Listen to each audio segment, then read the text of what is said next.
வாழ்க்கை சில சுவையான முரண்களை கொண்டது அப்படின்னு சொல்லுவாங்க.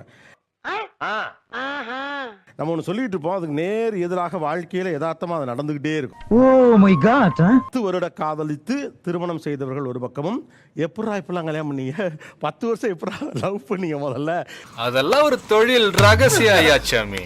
அந்த ஒரு 2 நிமிஷம் கேப் தான் இவர் சைக்கிளில் போவார். அதை பார்க்கறதுக்காகவே அன்னைக்கு ஃபுல்லாக இருப்பேன். என்னப்பா சொல்ற? ஆனால் அது வந்து பார்க்கலன்னா அந்த நாளே வந்து சுத்தமாக இருக்கவே முடியாது. அந்த அளவுக்கு இருந்துச்சு. அதுக்கப்புறம் தான் சரி ஓகே இல்லை நம்மளால இருக்க முடியாது அப்படிங்கிற ஒரு கட்டத்துக்கு வந்துட்டோம்.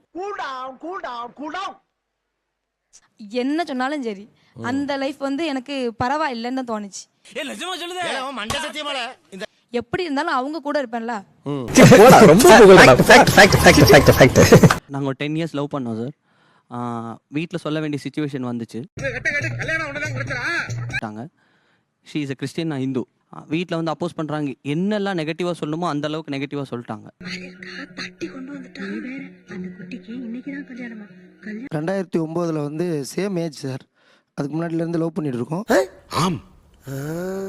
2 ஆகஸ்ட் என்னோட பெஸ்ட் ஃப்ரெண்டோட கல்யாணம் அன்னைக்கு. நானும் அவனும் வந்து சரி ஓகே நீ நைட் பேச்சுலர் பார்ட்டின்னு சொல்லி குடிக்கிறோம். அதிகமாக குடிச்சிட்டு நடு ரோட்டில் விழுந்து கிடந்தோம் 2 பேருமே.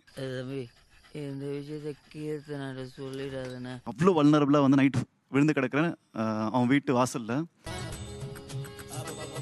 நைட்டு 11:45க்கு அவங்க வீட்டில் வந்து அவங்களுக்கு தெரியாமல் அவங்க கிளம்பி வராங்க. அங்கேயும் எங்களோட இருந்து காலையில் வரைக்கும் அங்கே இருந்துட்டு அன்னைக்கு காலையில் வந்து எங்களை கூப்பிட்டு போயிட்டு வீட்டில் விட்டா.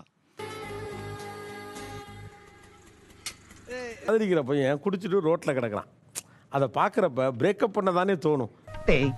கண்டபடி வாய் கொழுப்பா பேசி கல்யாணத்தை நிறுத்திடாதரா. நடு ரோட்ல தான் இதை லிட்டரலி காலையில் 4 மணி வரைக்கும் நான் நடு ரோட்ல அவங்க அந்த வாசல்ல கிடந்தாங்க, நான் பக்கத்துல உட்காந்துருந்தேன். சார் இப்போ எனக்கு வந்து என்ன தோணுதுன்னா எங்க அப்பா அம்மாக்கு வந்து இவங்க தான் இப்போ முக்கியம். நாங்க பார்த்தா கூட இப்படி ஒரு மாப்பிள்ளை பார்த்துருக்க மாட்டேன்னு சொல்லியிருப்பாங்களே. தங்கமான மாப்பிள்ளைய தப்பா சொல்லிட்டியம்மா. எங்கிட்டே சொன்னானுங்களே, எல்லார் வீட்லயும் இது சொல்லுவாங்க. நம்ம சேரத்துக்காக தானே லவ் பண்றோம். நம்ம உயிரே போயிடுச்சுன்னா அப்புறம் அப்போ அவங்க தனியா அவங்க கஷ்டப்படுவாங்களா? அதுக்கு சேராம தனித்தனியா இருந்து சந்தோஷமா இருந்துட்டு போக வேண்டியது. சரி, எனக்கு ஃபர்ஸ்ட் 10 வருஷம் லவ் பண்ணீங்களான்றதே ஆச்சரியமா இருக்கு.